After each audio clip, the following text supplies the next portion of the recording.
예수님이 이제 붙잡히시고 고난받으시고 이제 십자가 지시고 죽으시겠죠. 오늘 이 상황은 예수님이 고난받으시는 그 고난주간에 어느 요일에 해당되겠습니까? 예를 들어서 첫날 주일날 예루살렘에 입성하시죠. 그 다음에 월, 화, 수, 목, 금, 금요일로 돌아가시잖아요. 금요일 오후에 십자가에서 운명하시는데 오늘 이 본문의 장면은 금요일 새벽, 정확한 시간은 모르지만 새벽 한두 시쯤 안 됐겠나 생각이 됩니다. 지금부터 예수님이 이제 본격적인 고난의 길로 들어가고 계시죠. 지난 주일 말씀이 생각납니까? 겟세마네 동산에서 예수님께서 기도하신 뒤에 마지막에 뭐라고 말씀하십니까? 일어나라, 함께 가자. 나를 파는 자가 가까이 왔도다. 이렇게 합니다. 기억나시죠? 함께 기도한 뒤에 일어나라, 함께 가라, 함께 가자. 나를 파는 자가 가까이 왔다. 그리고 이제 오늘 본문 47절 말씀하실 때 12 중에 하나인 유다가 왔는데, 유다가 왔어요. 그냥 온 게 아닙니다. 대제사장들과 백성의 장로들에게서 파송된 어떤 사람들입니까? 큰 무리가 왔습니다. 그리고 그냥 온 게 아닙니다. 뭘 가지고 왔습니까? 칼과 몽치를 가지고 왔습니다. 그 상황이 이제 시작이 되는 거죠. 예수님께서 나를 파는 자가 가까이 왔다고 하시는 그 이야기가 이제 시작이 되는 거예요. 유다가 오는데 그냥 오는 게 아니고 큰 무리를 데리고 오는데 그냥 오는 게 아니고 칼과 몽치가 뭔지 압니까? 몽치. 그냥 듣기에는 망치인가 싶으죠. 망치 아닙니다.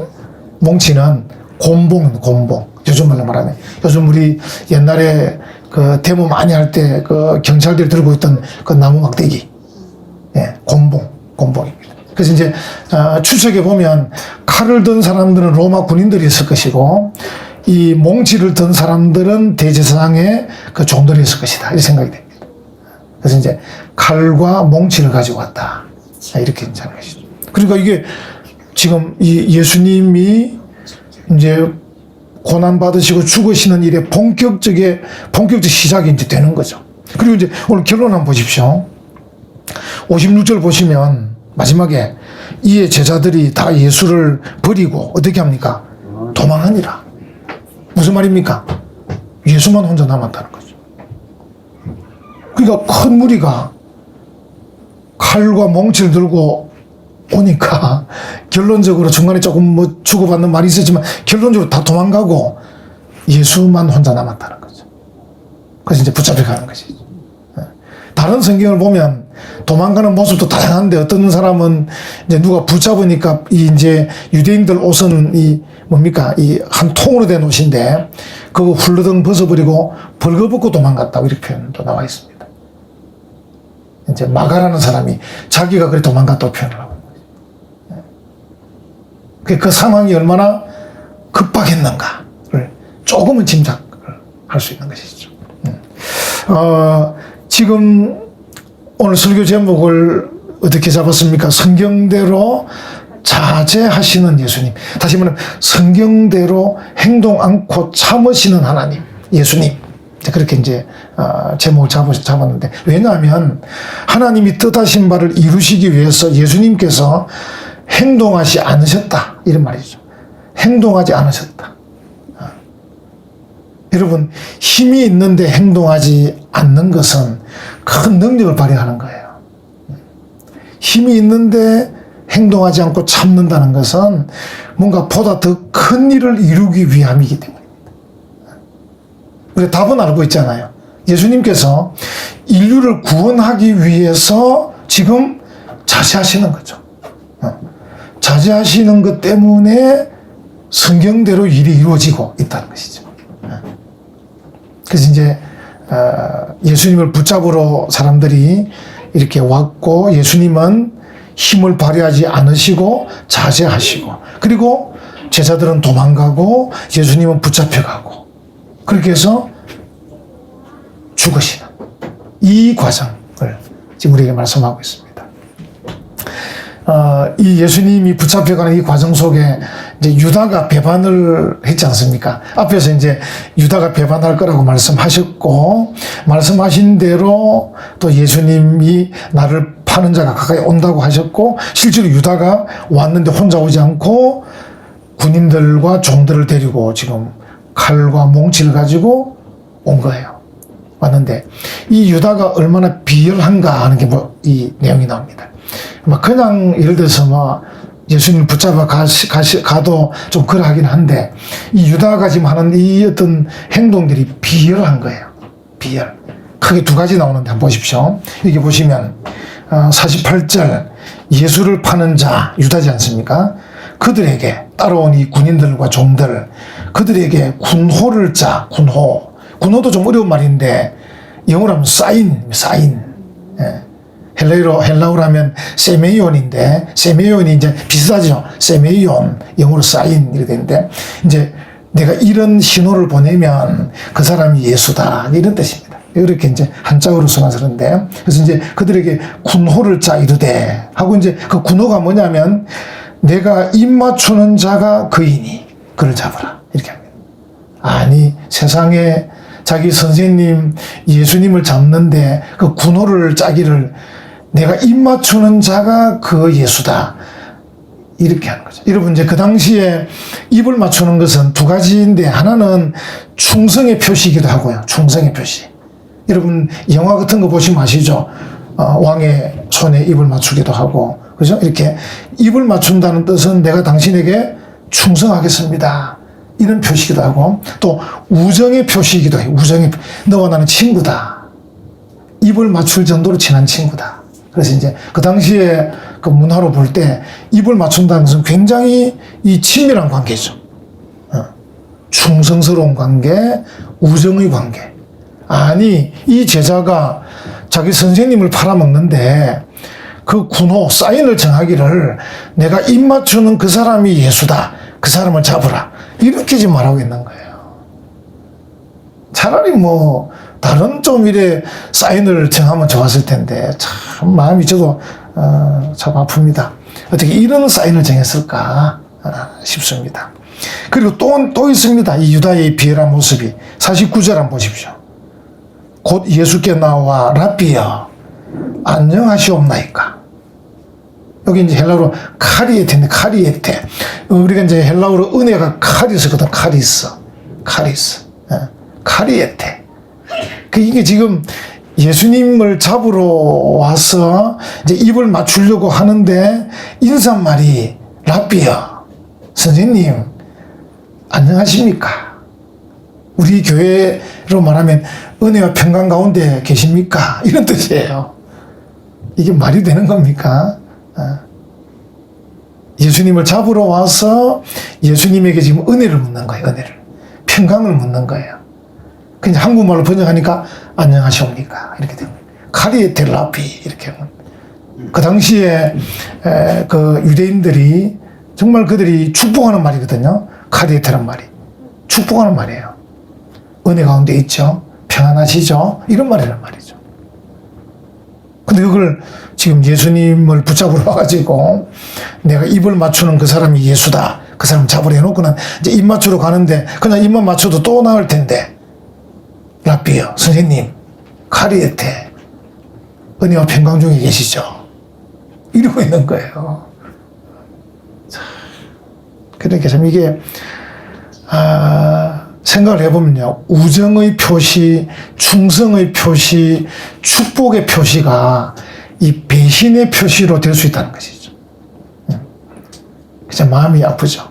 야, 이게 이렇게 변할 수도 있구나. 그러니까 사람이 그 정도로 이게 죄성이 가득한 거예요. 죄성이 가득한 거예요. 그래서 우리가 이제 항상 우리가 다른 사람을 향해서 우리가 이제 물론 말도 잘해야 되지만 참 이 진심이 중요한 것 같아요. 진심이 중요해요. 마음을 담아서. 그러니까 우리가 하나님 앞에 말씀을 듣고 은혜 받고 기도하는 가운데 감동을 받고 찬송해서 감동받아서 점점 성경적으로 예수님 닮아가는 마음으로 정말 다른 사람을 향해서 진심을 보여줄 수 있는 그런 우리가 되어야 됩니다. 그리스도인들이. 그래서 이제 세상 사람이 우리를 볼 때 예수 믿는 사람들이 할렐루야 아멘 소리만 잘 지르더라 실제로는 진심이 없더라 이런 말을 우리가 듣지 않도록 예수 믿는 사람들은 하나님 믿는 사람들은 진심이 있더라. 좀 어설프기는 하고 부족하기는 해도 야 저 사람들은 이 대해 보면 진심이 있더라 이런 평가를 받을 수 있어야 됩니다. 아, 예수제들은 모이면 막 찬송 떠들기만 하고 막 할렐루야 막 아멘은 잘하는데 실제로 살아갈 때 만나보면 진심이 없더라. 사람이 가식적이더라 위선적이더라 이렇게 말하면 안 되는 것입니다. 지금 유다가 지금 전형적인 이 죄인의 모습 보여주는 거예요. 이 위선적이잖아요. 예수님을 잡으러 왔는데 그 사인을 서로 나누기를 내가 입 맞추는 사람이 그 사람이다. 입 맞추는 게 얼마나 이게 좋은 관계인데. 여러분과 저도 우리 입 맞출 수 있습니까, 우리가? 만약에 우리가 허그까지도, 허그하려면 어떻게 됩니까? 굉장히 친한 사이거든. 서로 허그하려면 허그하고 목을 허그맞고 볼에다가 입을 맞춘다. 굉장히 친한 사이란 말이죠. 거기다가 라비아, 카리에테, 은혜와 평강 가운데 계시죠. 이게 정말 얼마나 사람이 위선적일 수 있는가를 보여주는 것이죠. 여러분 꼭 명심합시다. 우리는 진심을 담아야 돼요. 그리스도인들은 좀 투박스러워도 어설퍼도 진심을 담아서 얘기하고 진심을 담아서 행동해야 대한민국 사람들이 우리를 보고 뭐라고 생각하겠습니까? 저 사람들 때문에 대한민국이 희망이 있다. 이 정도 말할 수 있어야 됩니다. 이 정도. 옛날 우리 선배들은 그런 말 들었습니다. 그래도 예수쟁이들 때문에 한국에 희망이 있다. 왜? 진실하니까. 사랑하니까. 희생적이니까. 사람들이 정말 희생적이고 사랑이 많고 진실하니까 저 사람들을 보면 대한민국에 희망이 있다. 이런 평가를 우리가 받을 수 있어야 됩니다. 지금 유다는 정말 비열하게 하고 있죠. 자, 예수님이 답변합니다. 50절 한번 보십시오. 예수께서 이르시되 친구여. 요 친구는요, 흔히 이제 우리가 쓰는 이런 뭐랄까요, 좀 정말 친한 친구라기보다는 그 당시에 이제 그냥 쓰는 예수님도 조금은 마음이 상하셨겠죠. 조금은. 그래서 이 단어를 제가 뭐 말씀드릴 필요는 없지만 요 친구란 단어는 친한 친구란 말은 아닙니다. 일반적인 친구. 그냥 친구가 그냥 뭐 사람에게서는 친구야. 그 다음 하는 말 중요합니다. 네가 무엇을 하려고 왔는지 행하라. 이렇게 말합니다. 자, 예수님의 이 말에서 두 가지를 느낄 수 있죠. 네가 무엇을 하려고 왔는지 행하라. 하나는 네가 무엇을 하려고 왔는지 내가 안다. 두 번째는 뭡니까? 그러나 내가 반항하지 않을 거다. 이런 말입니다. 네가 무엇을 하려고 왔는지 내가 알고 네가 그것을 행하는 일에 내가 반항하지 않겠다. 해라. 이렇게 말을 되겠죠. 두 가지. 근데 여기서 이제 제가 찾아봤습니다. 뒤에 친구여 네가 무엇을 하려고 왔는지 행하라를 딱 빼고요. 만약에 주님께서 우리에게 이렇게 물으실 수 있잖아요. 친구여 또는 아무개 집사야 네가 무엇을 하려고 왔냐. 오늘은 답하기 쉬우시죠? 집사님 무엇을 하려고 왔어요? 답해보세요. 그렇지. 예배드리러 왔습니다. 오늘은 답하기 좋은데, 만약에 내일 여러분들이 이제 직장에도 가시고, 또 사업대에도 가시고, 학교에도 갈 수 있고 가는데, 주님께서 우리 마음속에 물으십니다. 야, 친구야, 네가 무엇을 하려고 가냐? 무엇을 하려고 가냐? 예, 주님, 제가 주님의 영광을 위해서 열심히 공부하러 갑니다. 예, 주님, 제가 주님의 나라를 위해서 돈 벌러 갑니다. 우리가 주님이 내게 물으신다고 생각하면 좋을 것 같아요. 네가 무엇을 하려고 왔느냐 또는 가느냐. 지금 예수님은 유다에게 네가 무엇을 하려고 왔는지 내가 알고 있는데 행하라. 이렇게 말하는 거예요. 그 유다가 아마 가슴이 뜨끔했을 겁니다. 네가 지금 나를 배신하고 나를 팔려고 나를 잡아가려고 그렇게 온 줄 내가 안다. 내가 잡혀가려고 생각하고 있다. 이렇게 말하고 있는 거예요. 그래서 우리는 이를 오히려 우리 자신의 삶에서 주님이 늘 물으신다고 생각을 하면 주님께서 늘 우리에게 야 네가 무엇을 하려고 오늘 열심히 출근하냐, 오늘 네가 무엇을 하려고 열심히 공부하러 가냐, 이렇게 이제 물으신다고 생각하면 좋겠다 싶습니다. 이제 예수님에게 아주 모욕적인 일이 일어나죠. 모욕적인 일이 뭐냐면 이들이 칼과 몽치를 가지고 지금 왔단 말이죠. 자, 이 분위기 자체는 얼마나 험악합니까? 예수님이 평소에 그동안에 성전에서 가르치시던 때든지 또는 뭐 갈릴리 호수 주변에서 말씀을 가르치고 떡을 나누고 하실 때 그런 생각을 하면 그분을 잡으러 갈 때 그냥 밧줄만 들고 가면 되는데 그냥 묶어서 데려오면 될 건데 칼과 몽치를 가지고 왔다는 것은 예수님에 대한 모욕이죠. 모욕. 우리 보통 이제 그 영화나 드라마 보면 어떤 이제 사람이 붙잡혀 갈 때 사람들이 이제 뭘 이렇게 옆에서 막 팔짱을 끼려고 할 때 나와라 내 발로 갈게 뭐 이러잖아요. 내 발로 갈게. 이제 모욕이야 모욕.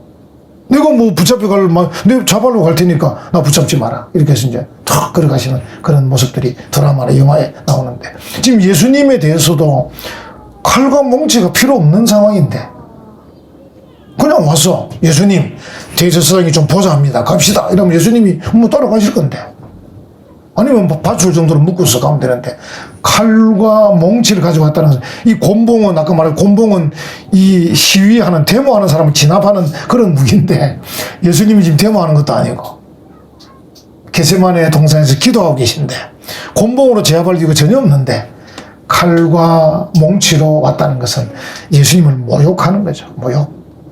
다시 말하면 주변 사람들에게 뭘 보여주는 겁니까? 이 예수는 흉악한 죄인이다. 이걸 오히려 이제 선전하려고 하는 거죠. 만약에 이 사람들이 점잖게 탁 가서 예수 선생님, 대제사장께서 좀 뵙자 합니다. 이래 모셔가면은 예수가 높아지니까 칼과 몽치를 들고 우르르 가면 폭도를 제압하러 온 것처럼 그럼 주변에 소문이 날 거 아니에요. 아니 뭐 예수가 데모를 일으켰나? 예수 제자들이 뭐 데모를 일으켰나? 어떻게 된 거야? 주변에서. 이것 자체가 모욕입니다, 모욕. 예수님이 십자가 지시고 가시는 그 어떤 시간대가 예수님에게는 이 모욕의 길입니다, 모욕. 멸시와 천대와 모욕의 길입니다. 우리가 이제 그 사람에 대해서 그 사람에 맞는 대접을 안 해주는 것은 모욕이거든. 예수님이 평소에 전투력을 기르고 군사를 양성해가지고 평소에도 뭐 싸움이 좀 있었으면은 칼과 몽치가 필요하지만 늘 평소에 말씀만 하셨잖아요. 그것도 어떤 말씀 하셨어요? 심령이 가난한 자가 복이 있다. 그런 말씀 하셨잖아요. 말씀 자체가 도전적인 말씀이 아니라고요. 로마에 대한 뭐 적대적인 발언을 한 적이 없으시다고요. 뭐라 그랬습니까? 가이사 것은 가이사에게 바치고 하나님 것은 하나님께 바쳐라. 뭐 싸울 빌미를 주시는 분이 아니었다고요. 근데 그분을 잡으러 오는데 칼과 몽치를 들고 갔다는 것은 그걸 모욕하는 거죠. 모욕하는. 그러니까 여기 이제 오늘 본문에 이 마태복음에서는 이름이 안 나오지만 다른 성경에 보면 이제 베드로지 베드로. 그러니까 베드로가 더 마음이 상한 거예요. 예수님은 참고 계신데 베드로는 너무 마음이 상해. 우리 선생님을 이렇게 대접하는 것은 아니다 싶어서 막 어디 있는 칼인지 모르지만 칼을 빼가지고 이제 휘두른 거죠. 예수님 앞에 와서 이제 이 깐족거리는 누구 종이 있어서가 아닙니까? 네가 예수가 뭐 이러면서 깐족거리는 칼을 들었던 몽치를 들었던 깐족거리는 사람이 앞에 있는데 그 사람 내리쳤는지 어떻게 귀가 얼굴 옆에 이렇게 서졌던 모양이죠. 귀를 떨어뜨렸다. 그래서 이제 여기는 기록이 없지만 의사 선생님이 누가복음에 가면 누가는 의사이기 때문에 또 기록을 상세히 합니다. 예수님께서 그 귀를 잡아서 붙여서 고쳐주셨다 이렇게 나오죠. 이런 상황이 막 일어나는 겁니다. 그러니까 지금 칼과 몽치를 들고 잡으러 왔고 베드로가 화가 나서 막 싸우고 이런 분위기를 보고 예수님께서 결론을 52절 한번 보십시오. 52절. 이에 예수께서 이르시되 네 칼을 도로 칼집에 꽂아라. 그 다음 요 말이 예수님께서 만드신 명언입니다. 같이 해볼까요? 칼을 가지는 자는 다 칼로 망하느니라. 여기 명언이에요, 명언. 칼을 가지고 이렇게 설치는 사람은 칼로 망한다. 이렇게 이제. 이건 아마 정치판에서도 그럴 것이고요. 사회에서도 그렇습니다. 어떤 힘을 가지고 권력을 가지고 자기 지위를 이용해서 막 이렇게 설치 행동하는 사람 나중에 결국 그것으로 자기도 당하게 되는 거죠. 예수님께서 만드신 명언이에요. 칼을 가지는 자는 칼로 망한다. 이렇게 말씀을 하고 있으시죠. 이게 참 예수님께서 얼마나 참으시는가, 얼마나 자제하시는가를 이제 우리에게 보여주시는 거죠. 이게 53절 한번 설명을 합니다. 53절. 다시 말하면 예수님이 지금 행동하는 건데, 자, 이 표현을 여러분 참 어려운데, 예수님이 지금 어떻게 행동하시는가 할 때 예수님은 행동을 안 하시고 계신다. 이렇게 말할 수 있습니다. 그 설교 제목은 자제하신다고 말씀드렸는데, 자, 예수님이 이 상황, 유다와 많은 큰 무리가 칼과 몽치를 가지고 잡으러 왔고 베드로와 신랑이가 좀 있었고 시끌벅적한 이 상황에 예수님께서 어떻게 하시는가 할 때 예수님은 행동을 하시지 않음으로써 이 상황을 종료시키는 것입니다. 이해는 되실지 모르겠습니다. 자, 보십시오. 53절. 너는 내가 내 아버지께 구하여 지금 12군단 더 되는 천사를 보내시게 할 수 없는 줄로 아느냐. 내게는 12군단 더 되는 천사를 부를 수 있는 능력도 있는데 내가 지금 안 부르고 있잖아. 네가 칼로 설치지 마. 칼 가지고 이렇게 행동하면 칼로 망하는 거야. 이렇게 말씀합니다.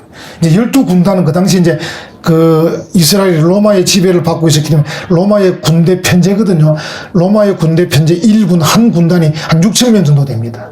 12군단이면 금방 계산되죠. 7만 2천 명입니다. 어마어마한 거죠. 지금은 7만 2천 명 하면 그래 많지 않아 보이지만 지금도 우리 대한민국에도 일개 사단이 한 2만 명 되니까 사단이 한 서너 개 되는 거잖아요. 어마어마하잖아요. 어마어마한 겁니다. 그러니까 12군단 더 되는 천사를 내가 보내시게 할 수 있는데 내가 지금 안 하고 있잖아. 베드로야, 내가 지금 안 하고 있잖아. 예수님은 지금 능력을 베풀 수 있는데 능력을 행하지 않고 있는 것이죠. 그리고 아버지께 구한 도움을 청할 수 있는데 청하지 않고 있잖아. 여러분, 그리스도인들은 힘이 있는데 그 힘을 사용하지 않을 수 있을 정도로 자제력이 있으면 좋은 겁니다. 자제력이 있으면. 또 우리가 도움을 청할 수 있는 루트가 있는데 도움을 청하지 않는다. 무엇 때문에? 주의 영광을 위해서. 무엇 때문에? 다른 사람을 구원하기 위해서. 무엇 때문에? 다른 사람의 유익을 위해서. 내가 어떻게 도움을 청한다든지 내가 어떻게 능력을 발휘한다든지 이렇게 함으로써 나는 유익할 수 있지만 다른 사람이 만약에 나보다 더 손해를 볼 수 있는 그런 상황이 있을 수 있거든요. 그럼 나는 도움 안 청할게. 나는 청하지 않을게. 나는 가만히 있을게. 당신들이 도움받아라. 이렇게 할 수 있다면 대단한 거죠. 그게 기독교 정신이고 그게 기독교인들이 가는 길입니다. 예수님께서 그 길을 가신 거예요. 예수님께서 인류를 구원하시기 위해서 지금 참으시는 거예요. 능력을 행하시지 않는 거예요. 도움을 청하지 않는 겁니다. 그래서 예수님은 지금 행동하지 않음으로써 행동하고 있는 거예요. 여러분, 우리가 가만히 있는 것도 행동하는 거거든요. 가만히 있는 거. 가만히. 그걸 말씀하고 계시는 거죠. 그게 참 54절이 이제 오늘 결론이잖아요. 중요한 결론입니다. 내가 만일 그렇게 하면, 행동하면, 이런 일이 있으리란 말은 뭐냐면, 구세주께서 고난을 받으시고 십자가에 죽으심으로 인류가 구원받는 일, 그 말입니다. 그 일이 어떻게 이루어지겠느냐? 이루어지지 않는다는 거죠. 구약 성경에서 여러 번 계속해서 말씀한 게 뭡니까? 구세주가 이렇게 태어나서 역할을 할 것인데 그 구세주가 오면 의가 이루어질 것이고 그 구세주로 말미암아 죄가 속량받을 것이고 그것 때문에 사람들이 구원받을 것이다. 이런 예언들이 구약에 여러 번 되어 있단 말이죠. 예수님이 지금 그걸 이루기 위해서, 그 성경을 이루기 위해서 내가 지금 자제하고 있다. 이렇게 말씀을 하고 있는 것이죠. 만약에 예수님께서 내가 지금 하나님의 아들이고 이런저런 능력을 행할 수도 있고 하나님께 이런저런 도움을 청할 수도 있기 때문에 이놈들, 건방진 놈들, 나쁜 놈들, 이 버릇없는 놈들 내가 한번 쳐다내겠다고 행동을 해버리면 예수님이 죽으실 수가 없으시잖아요. 그러면 인류를 구원할 수가 없는 것이죠. 성경을 이룰 수가 없는 것이죠. 그 예수님은 성경에 예언한 대로 이루기 위해서 내가 지금 자제한다. 베드로 너도 칼집에 칼을 꽂아라. 이렇게 말씀을 하고 계시는 거죠. 여러분 성경에는 우리가 이제 성경을 읽어보면 하나님을 경외할 일들이 많잖아요. 우리 하나님을 경외하는 것. 하나님 대단한 분이시고 능력이 많은 분이시고 위대한 분이시고 하나님 경외합니다. 이렇게 하고 또 예수님께서도 그 하나님에 대해서 아버지 내 원대로 마시고 아버지의 원대로 되기를 원합니다 하고 하나님에 대한 경외를 막 이랍니다. 실제로. 왜냐하면 그 하나님이 우리를 구원하시고 우리를 천국에 인도하시고 이 세상에 지금도 이 세상을 주관하실 것이기 때문에 주관하고 계시기 때문에 그 하나님에 대한 경외가 성경에 가득해요. 우리가 성경을 읽고 들으면서 하나님을 경외하는 거죠. 하나님 우리 하나님 막 이렇게 경외하는 거죠. 그래서 우리 마음속에 그 경외 때문에 우리 마음속에 은혜가 넘치는 거죠. 은혜. 그리고 이제 그 성경 속에 특별히 예수 그리스도에 관한 일, 구세주에 관한 일, 이 구세주 예수님이 어떻게 하실 것인가. 그는 하나님의 아들이시지만 정말 힘도 없는 사람처럼 보잘것없는 사람처럼 연약한 사람처럼 그렇게 상한 갈대처럼 그렇게 꺾이고 찢겨서 죽을 것이다. 그런데 그 예수를 구주로 믿는 사람은 구원받을 것이다. 이런 말씀들을 또 하셔요. 이렇게 하셔요. 그러니까 무슨 말이냐면요. 능력을 행할 수 있는 예수님이 능력을 행하시지 않고 구속적으로 다시 말하면 다른 사람을 속량하기 위해서 고난받고 죽으시는 이 상황이 우리에게는 은혜죠. 은혜입니다. 은혜. 자, 여러분 우리 이제 사람들끼리 생각하면 어떤 사람이 나를 위해서 멀리서 오셨어요. 또 그 오신 분이 그냥 오신 게 아니고 뭘 맛있는 거 들고 오셨어요. 이 사람은 나 때문에 많은 시간을 투자해서 오셨어요. 그리고 나 때문에 이 사람 어젯밤부터 맛있는 걸 준비하셨어요. 그래서 이제 그분을 만나서 그걸 먹으면서 내 마음속에 어떻겠습니까? 은혜와 사랑이 넘치는 거죠. 그러니까 근데 내 마음에 은혜와 사랑이 넘치기 위해서는 이 사람이 희생이 있었습니다. 수고가 있었습니다. 땀이 있었습니다. 그래서 우리가 이제 성경을 읽으면 예수님의 구속적 그 사건의 내용들을 읽을 때마다 우리는 은혜로운 거죠. 아, 주님이 나를 위해 고난받으셨구나. 주님이 나를 위해 죽으셨구나. 주님이 나를 위해 기도하고 계시구나. 지금도 주님이 나를 위해 기도하고 계시구나. 이렇게 해서 성경에 있는 구속적 사건들, 구속적 내용들을 읽으면 읽을수록 우리는 은혜로운 거죠. 은혜로운 거죠. 오늘도 이 설교 제목이 성경대로 자제하시는 예수님이신데 성경대로 참으시고 자제하시는 예수님의 모습을 보면 우리는 은혜로운 거예요. 아, 예수님이 나를 위해 참으셨구나. 나를 위해 죽으셨구나. 나를 위해 고난받으셨구나. 주님 감사합니다. 나는 은혜로운 거예요. 여러분과 제가 다른 사람을 향해서 우리가 다른 사람에게 은혜를 끼치려고 그러면은, 내가 다른 사람을 구원하려고 그러면은, 내가 다른 사람을 유익하게 만들려고 그러면은, 나도 예수님처럼 해야 됩니다. 나도. 내가 구속적일수록 다른 사람은 나 때문에 은혜를 받는 거예요. 그래서 처음에 뭐라 그랬습니까? 우리 그리스도인들이 진실할수록, 우리가 그들을 사랑할수록, 우리가 그들 위해 희생할수록 그들은 은혜를 받는 거예요. 그래서 그들 우리에게 말합니다. 당신들 때문에 대한민국이 희망이 있습니다. 이렇게 말하는 거예요. 근데 우리가 만약에 이기적이라면, 얌체같이 이기적이라면, 희생하지도 않고, 양보하지도 않고, 사랑하지도 않고, 뭔가 주님처럼 행동하지 않으면, 불신자가 우리를 볼 때, 당신들을 볼 때 우리는 아무 희망이 없다. 우리가 당신들 때문에 얻는 게 없다. 도대체 대한민국 교회가 몇만 개 된다는데 그 교회가 우리에게 무슨 유익이 있느냐. 이렇게 말할 거란 말이죠. 우리가 아무 존재 가치가 없는 거죠. 우리 장류도 교회가 제법 몇십 개 될 거 아니에요. 장류에 있는 이 몇십 개 교회가 성경에 나와 있는 대로 예수님처럼 이렇게 행하며 사랑하며 희생하며 절제하며 자제하며 나아가야 장로에 있는 분들을 보고 야, 당신들 교회에 있을만하다. 하나 더 지어라. 하나 더 지어라. 옛날에 김구선님 말씀처럼 파출소 하나보다 교회 하나 더 지어라. 그런 평가를 받을 수 있지 않겠습니까? 그래서 우리가 구속적일 때 가능합니다. 우리가 예수님처럼 구속적인 삶을 살 때 가능한 거예요. 우리가 이기적인 삶을 살면 세상 사람 우리를 보고 교회가 뭐가 필요하냐. 교회가 뭐가 수직해 필요해. 장로회 하나만 있으면 되지. 뭐 그래 많이 필요해. 이렇게 말할 겁니다. 근데 우리가 예수님처럼 구속적으로 살면 사람들이 교회 더 지어라. 더 지어라. 이렇게 말할 겁니다.